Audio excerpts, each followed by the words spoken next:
peace and love.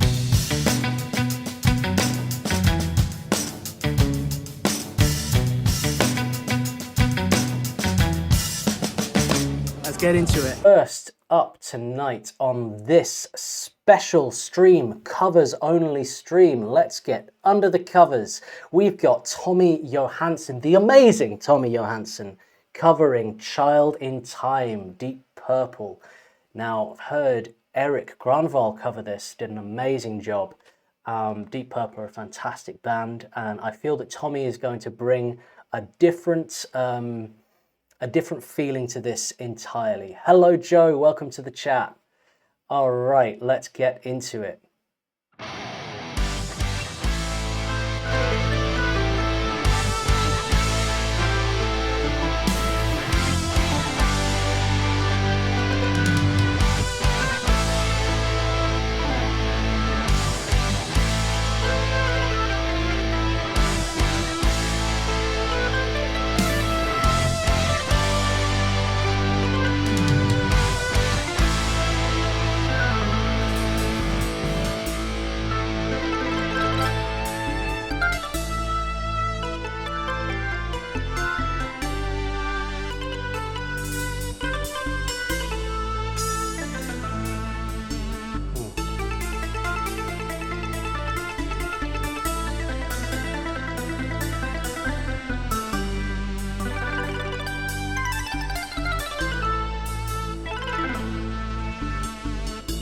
Sweet child in time, you'll see the line that's drawn between good and bad.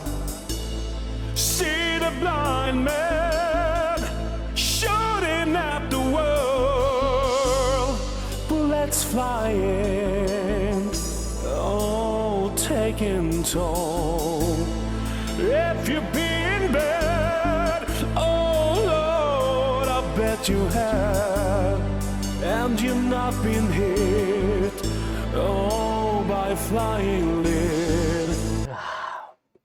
With Tommy, you can really tell that this is, it's not just obviously what he does as a professional, right? You know, he's an incredible musician, so I don't want this to be misinterpreted. But it's like, it's a hobby as well, isn't it? It's a passion. It's something he loves doing. And what I'm saying is I can just imagine him almost every night, like if he's just chilling by himself, you know, maybe he chills, he plays a video game for a little bit, and then he's like, I'm going to make some music. I've got an idea for a cover. And then he just gets in there and just gets on every instrument and just starts layering it up. And it sounds incredible. And it must just be so much fun to be a multi-instrumentalist like that, and to be able to bring these things together so quickly.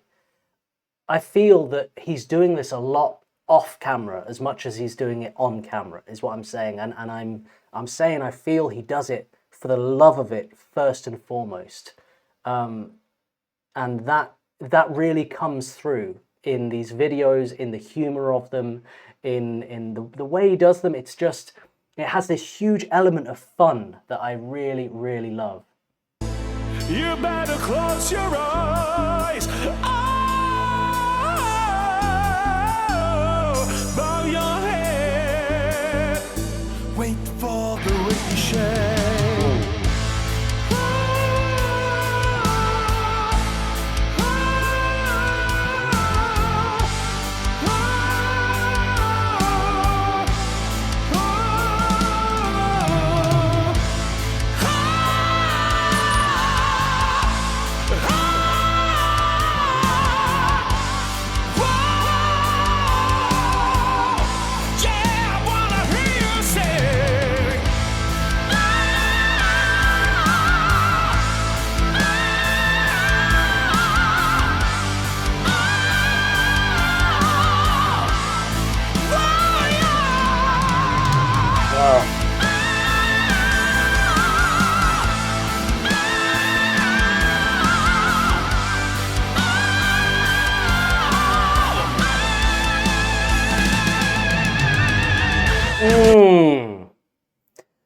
Those notes he is hitting just absolutely phenomenal. And I really love the harmonies in the background as well, because I'm gonna go ahead and assume that that's him singing the backing harmonies, but he's really recreated what sounds like a female gospel choir. You know, he's really kind of hit that sound with it. And it could be he's got other singers in, it could be he's using plugins to kind of layer that up to create that sound, or it could be he's doing it entirely organically with his own voice. Either way, fantastic work. Um, but it's giving such a fullness and such a bass for him to hit these impressive notes over. But the notes kind of they take your attention and you focus on them fully because they're so impressive and like singing with real belt and real passion. But if you actually put that aside for one moment and listen to everything going on in the background, it's really beautifully layered and well produced.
In my opinion, one of the most beautiful sounds you can make on an electric guitar in a really kind of grungy way is when you play two strings, make a two-note chord, and then bend one string up.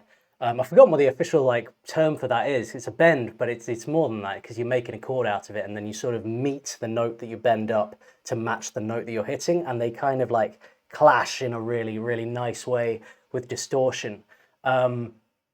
Used a lot by like the Pixies and Johnny Greenwood and Kurt Cobain, like Billy Corgan. So it's used a lot by many people. It's a very bluesy technique as well. But the way he did it, sort of like up the scale there, a little bit chromatic, like wow. Really nice technique. And I'd just like to say I love the collaborative aspect of this, because Tommy could very easily have just owned this space by himself. He could have just done this cover and it'd be entirely 100% him, on every instrument, and it would have killed. And he was killing, but instead he decided to reach out to a load of friends, guitarists in other bands, and be like, let's do a kind of guitar cipher. Let's pass the baton along, do a little musical relay, and it's.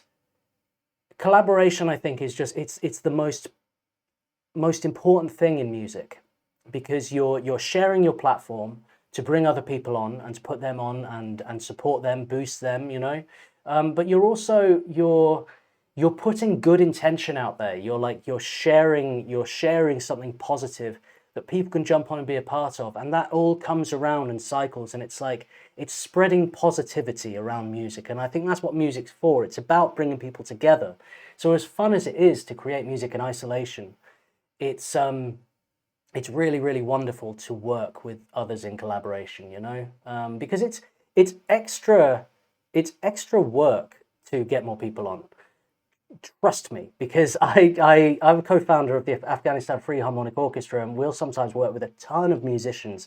The more musicians you have on a track, or back when I was doing 4 Bar Collective, I would have like 20 different musicians feature on one track, where it would work somewhat like this, where you'd have like, I'd do it in 4 bars, hence 4 Bar Collective. So I'd have like a guitarist do 4 bars for solo, next guitarist 4 bars, next guitarist, then bass line, and then that would loop, and so on and so on. But when you're working with like 20 people like that, that's so much more planning and organizing and waiting to hear back from people and all of that. Like it can be really, really tricky. So it's an extra effort that Tommy didn't need to go to, but went to for really positive reasons. And I think has really like lifted this track and like just brought a little bit more magic to it.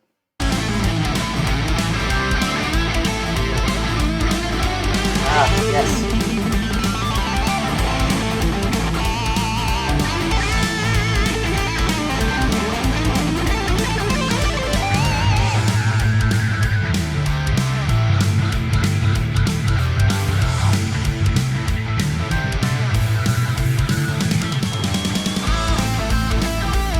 That bass solo was really, really interesting. Really cool effect on that. Really like sort of rumbling going on. Because we've got such a full sound going on with the whole track. It was a really interesting direction to go, and he kind of went up high in the end, but interesting sort of moving through the registers there with a really interesting tone.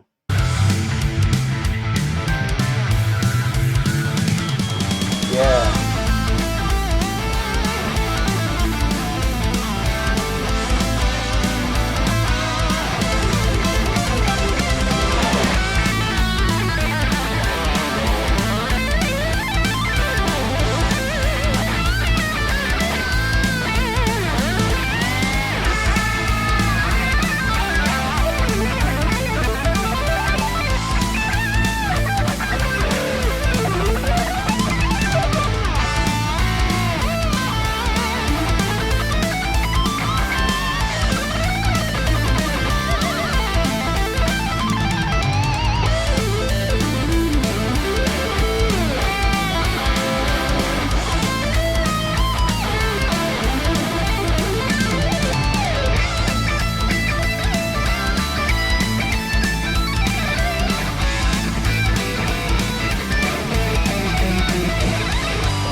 Yeah, I am sweating after listening to that.